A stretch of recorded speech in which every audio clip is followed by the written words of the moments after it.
ng alak sa Maragusan, Davao de Oro, nauwi sa trahedya nang ang isa sa mga sumali namatay habang ang isa pa kritikal.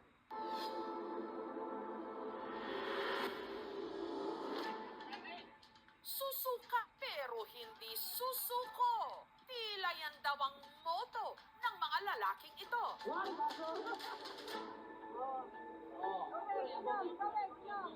Bawat bote kasi na kanilang mauubos, may katumbas daw na cash prize.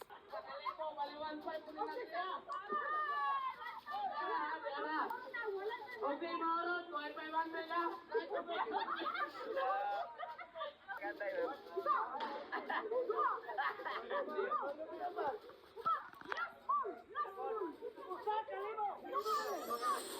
Pero dahil sa pa-contest, nag-agaw buhay sila.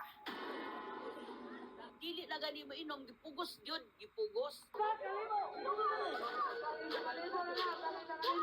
Sa mga walang takot lumaklak na parang wala ng bukas, ewan na lang kung hindi kayo matakot sa ulat na ito.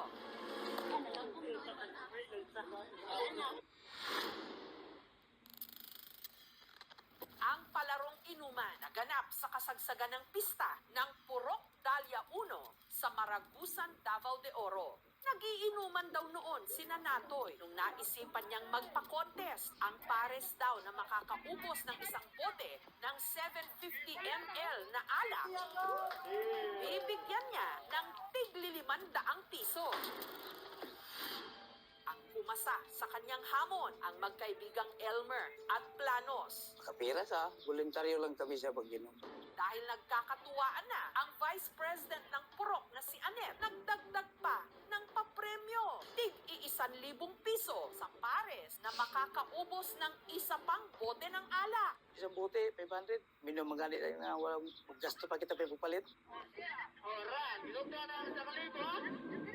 Lupa na sa lubig. Oh, dera. Kati. Kati. Kati. Matapos makaubos ng 2 bote sina Elmer, nalasing na siya. 2,000 naman, kwarta na. Ang sunod na sumala, ang magkaibigang Arlon at Miguelito. Unang tumagay si Arlon. Sinundan niya ito ng isang basong chaser na tubig. Sunod namang tumagay si Miguelito. Nung nangalahati na sila sa bote, si Arlon halatang hirap na. Maliwan pa ito na siya.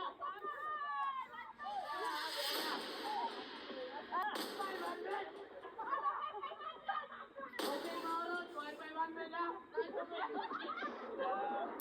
Matapos ang pangalawang round, napainom na sila ng maraming tubig. Kaya tubig ka, kaya tubig. Kaya tubig ka.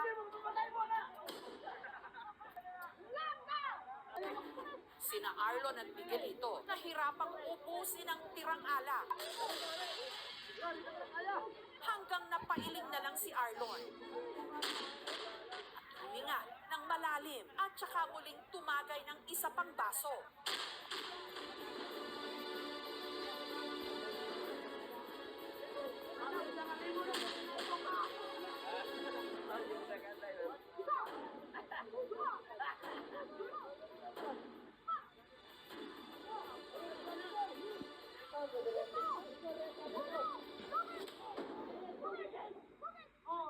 Sa huling baso ng tagay, si Miguelito tila sumusuko na. Ang tira ng tagay, pinasa ni Miguelito kay Arlon. At bagamat napasenyas na si Arlon na ayaw na niya, tinungga pa rin niya ang huling shot. Sina Arlon at Miguelito nakaubos ng 2 bote ng alak na may 40% alcohol sa loob lang ng mahigit 20 minuto. Pero maya-maya lang, si Arlon biglang sumama ang pakiramdam. Tumalikod siya, ayun, umupo doon sa upuan. Magdugo na yung ilong niya. tapos nagsuka. Habang si Miguelito naman, nawalan na ng malay. Tuloy yung laway, Dahil inakala nilang lasing lang ang mga ito, pinabayaan lang nila doon. Titiwala naman kami kasi na mayroon naman doon mga opisyal na nalapit sa kanila. lumipas ang ilang oras. Pero sina Arlon at Miguelito, hindi pa rin daw nagising. Tumawag na yung bayaw ko sa akin. Patulong daw siya kasi yung tito namin parang wala na daw. Wala ng pulso. Habang si Miguelito naman, Uminan talaga. Tumawag na ng rescuer. ang dalawa isinugod sa ospital. Si Miguelito na comatose. On arrival, he is in a deep coma due to severe alcohol intoxication. Pag 0.2 to 0.4 na po yung alcohol content sa blood, meron na po tayong nararamdaman na respiratory depression. Sa part ng patient, 0.4 estimated. Safe is light to moderate drinking, which is consuming about 1 to 2 servings of drinks per day. Kapag sumobra sa 10 to 15 drinks per day, increased risk na to develop itong alcohol poisoning. Istorya ko sa doktor nga, si kuya kailangan na siya tubuhan kay para masave pa iyang kinabuhay.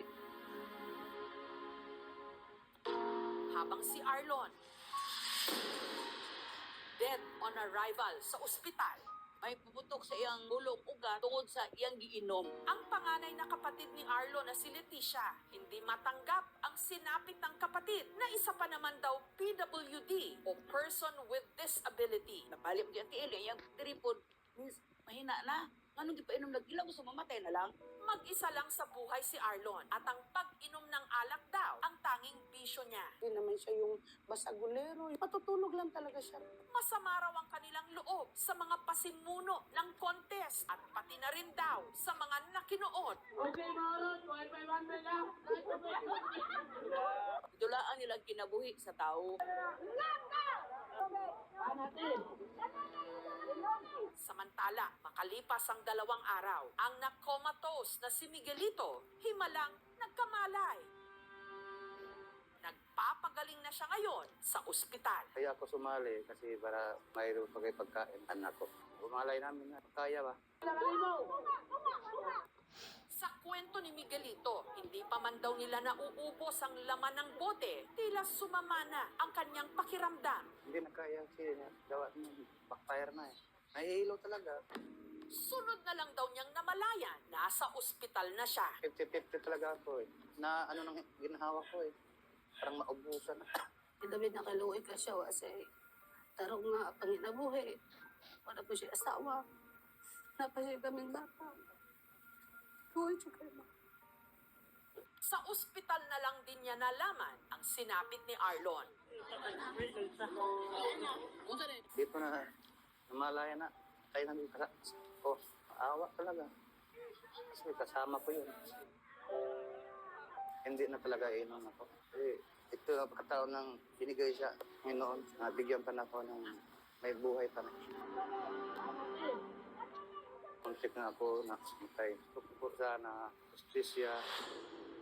Ang Maragusan Municipal Police Station magsasagawa ng investigasyon. Pwede namang pag-usapan sa barangay, magkaroon ng inquiry. Wala namang nagpaalam sa akin na may mga ganong palaro po tayo. I will see to it na we will really conduct further investigation. May mga present kasi ng mga public officials.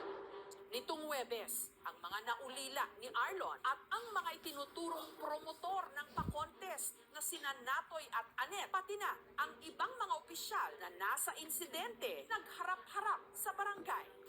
Tayo sinusuon sa lahat tayo, ano? Hingong katuwaan. Ha?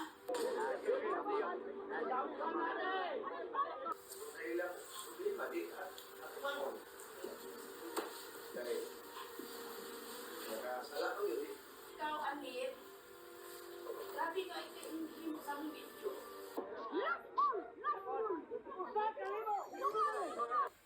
Sakit ka, Anit. Gano'n yung mga ipugos si Opo. Ako din ako, Anit, na aming video. Ang opisyalis mga kamol din, no? Gano'ng itubutan niyo nga mo yung premyo? Ako, nagkukul, magpuli. Di kayo, okay, kung wala ko ka at today ni Total. Dili mawala ang naong ipok sa uap. So na, pasaylo ako ninyo na may kakulangan po ni o ako. Mga ilang pasaylo sa tanan. Maaaring nalabag ng mga organizers ay under revised penal code, reckless imprudence resulting in homicide, reckless imprudence resulting in serious physical injuries. Itutuloy kaya ni na Leticia ang planong kasuhan sina Anep at Natoy? Nakontinto na lang ni, ano nga isang pasaylo, pero ipahil ko namang kaso. Justisya mong gikinahanglan. Ang kakayahan ng ating katawan may hangganan. Huwag ding silawin ang iba ng pera kung kalusugan o buhay pa nila ang pwedeng nakataya. Pakatandaan po natin sana ito mabuti.